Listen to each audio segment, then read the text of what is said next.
Oke, halo, perkenalkan nama saya Rifka Sore. Saya kuliah di Politeknik Negeri Manado, jurusan Administrasi Bisnis, program studi Manajemen Pemasaran. Oke, baiklah, di sini saya akan menjelaskan sedikit tentang materi kepuasan konsumen dan lain-lain. Kita mulai dari pertama, yaitu pengertian kepuasan konsumen. Kepuasan konsumen adalah tingkat perasaan konsumen setelah membandingkan antara apa yang dia terima dan harapannya. Seorang pelanggan jika merasa puas dengan nilai yang diberikan oleh produk atau jasa, sangat besar kemungkinannya menjadi pelanggan dalam waktu yang lama. Dimaksud di sini kepuasan konsumen yaitu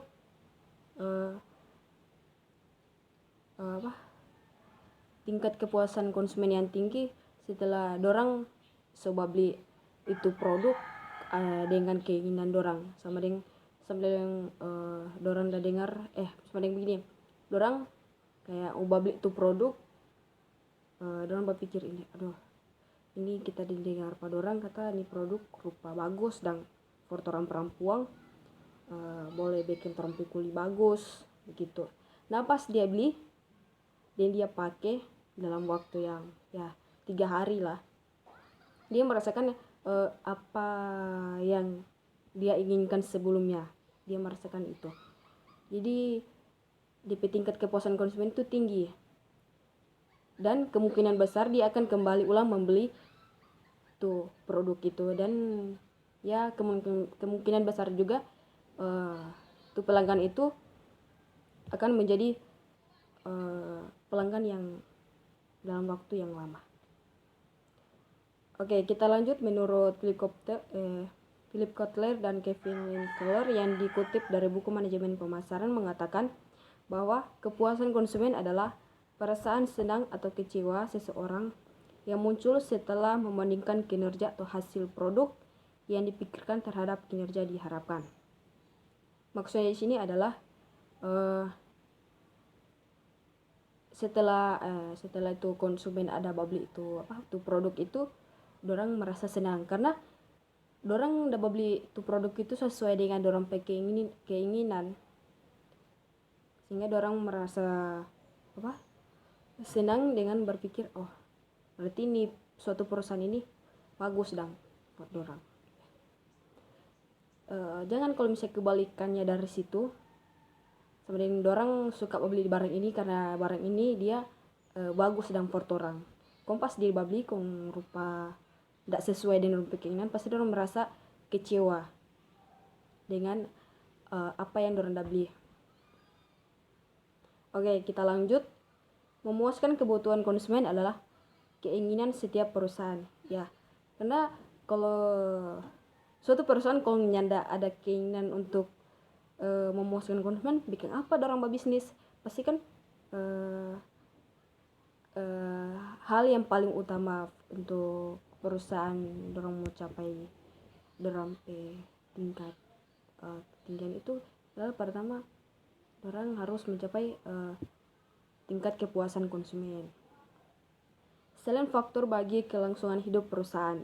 Nah, karena selain dari faktor kehidupan perusahaan itu, dorang harus memuaskan kebutuhan konsumen. Nah, dari situ kalau misalnya dorang sudah mampu memuaskan kebutuhan konsumen itu, berarti kayak perusahaan itu tetap berkembang terus. Memuaskan kebutuhan konsumen dapat meningkatkan keunggulan dalam persaingan. Kalau misalnya tingkat kepuasan konsumen itu tinggi itu dalam persaingan itu pasti dorang menang karena dorang mampu memuaskan dorang punya pelanggan.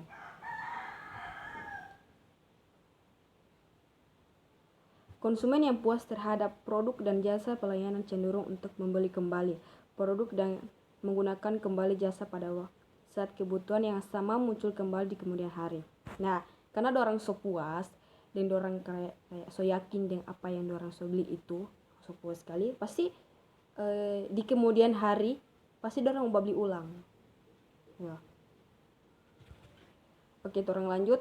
faktor utama dalam menentukan tingkat kepuasan konsumen. Dalam menentukan tingkat kepuasan konsumen terdapat 5 faktor utama yang harus diperhatikan perusahaan. Pertama, kualitas produk.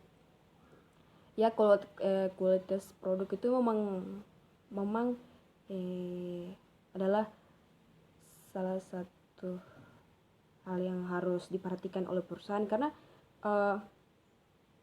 dari salah satu untuk kita dapat memuaskan konsumen itu kita harus lihat dulu dari kualitas produk. Kalau misalnya kualitas produk bagus, ya tentunya konsumen akan suka. Kalau misalnya kualitas produknya bagus, ya bikin apa mau jual.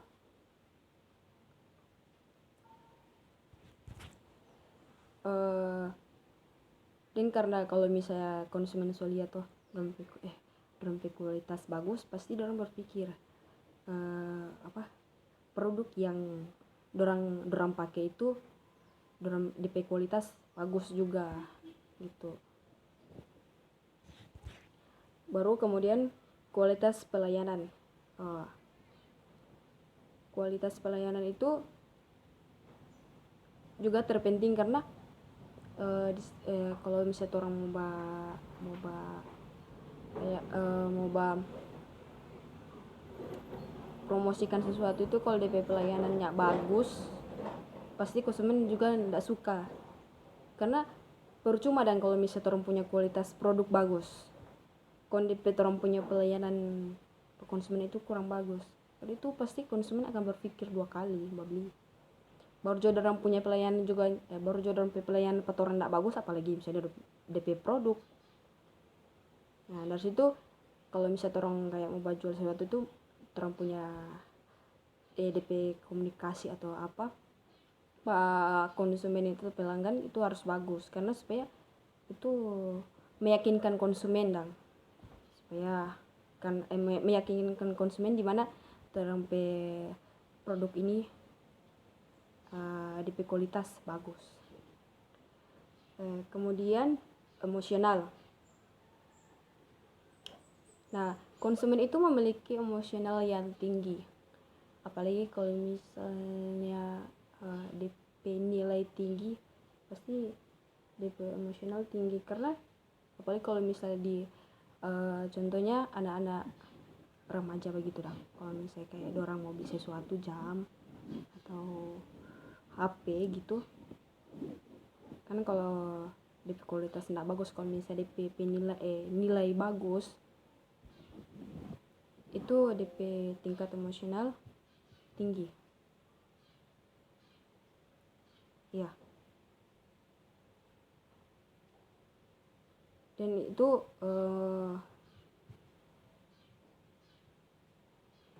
sebenarnya ini udah bilang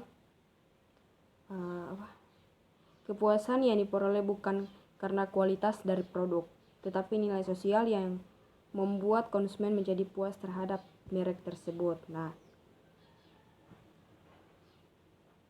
bukan sama dengan konsep orang mau beli dan bukan dari DP kualitas bagus itu barang, mar DP penilaian itu DP penilaian itu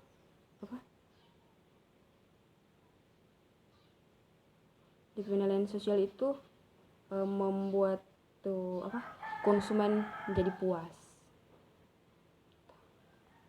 Kemudian DP harga. Kalau misalnya ini sebenarnya kalau misalnya ada kualitas yang sama tuh, kong DP harga beda, pasti kan dorang konsumen akan menilai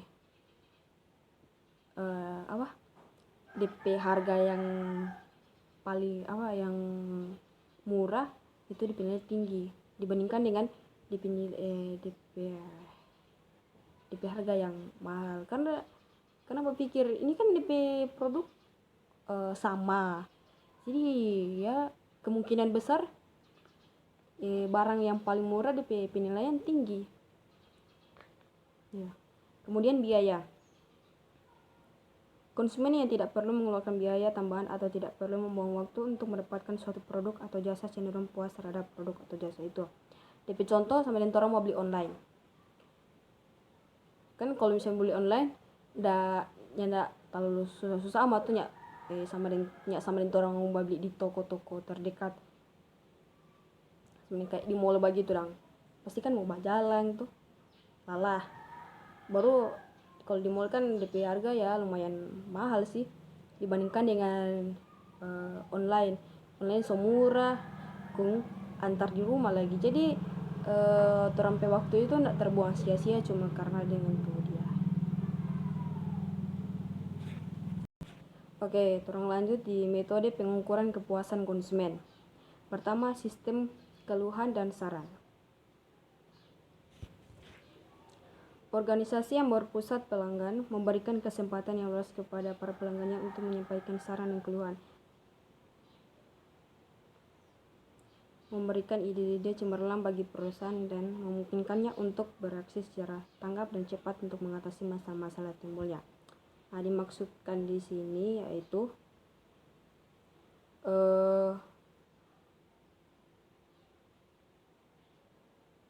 orang perusahaan kasih kesempatan for konsumen for dorang mau menilai dorang punya produk, apakah ada yang kurang, supaya kalau misal kayak ada yang kurang pasti kayak kalau misal ada yang kurang dorang akan mau rubah. Dan kalau nah dari situ perusahaan akan mengetahui bahwa di mana dorang punya produk itu DP kurang di sini. Nah, itu dorang mau ganti atau dorang mau rubah supaya lebih bagus lagi. Baru kemudian keyword shopping. Salah satu cara untuk memperoleh gambaran mengenai kepuasan pelanggan adalah dengan mempekerjakan beberapa orang untuk berperan atau bersikap sebagai pembeli potensial. Yang dimaksud di sini adalah untuk memperoleh suatu gambaran mengenai itu kepuasan konsumen, orang kayak bikin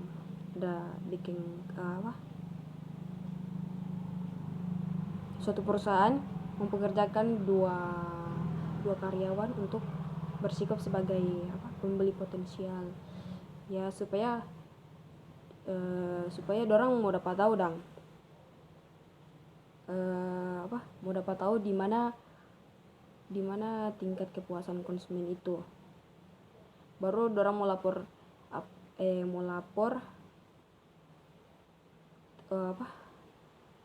mengenai kelemahan produk itu atau ya kelebihan produk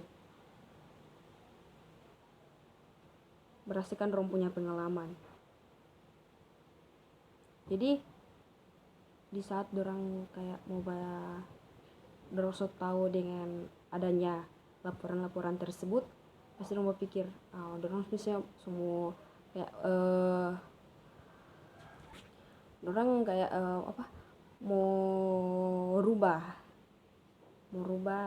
dari dorang punya produk yang ada kelemahan itu, dorang mau rubah lebih bagus lagi. Yang berikutnya, survei kepuasan pelanggan. Umumnya penelitian mengenai kepuasan pelanggan dilakukan dengan penelitian survei, baik melalui pos, telepon maupun wawancara langsung.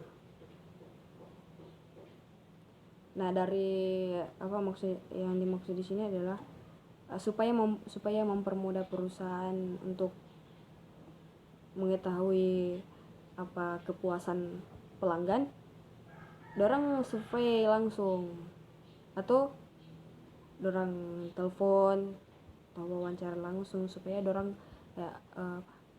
tahu apa yang konsumen suka, apa yang konsumen tidak suka. Nah, dengan dari situ dorang boleh mau dapat tanggapan balik dari konsumen. Oke, orang lanjut yang kedua yaitu strategi meningkatkan kepuasan pelanggan. Yang pertama, ghost shopping. Salah satu cara untuk memperoleh gambaran mengenai kepuasan pelanggan adalah dengan mempekerjakan beberapa orang untuk berperan atau bersikap sebagai pembeli potensial. Kemudian melaporkan temuan-temuannya mengenai kekuatan dan kelemahan produk perusahaan dan pesaing berdasarkan pengalaman mereka.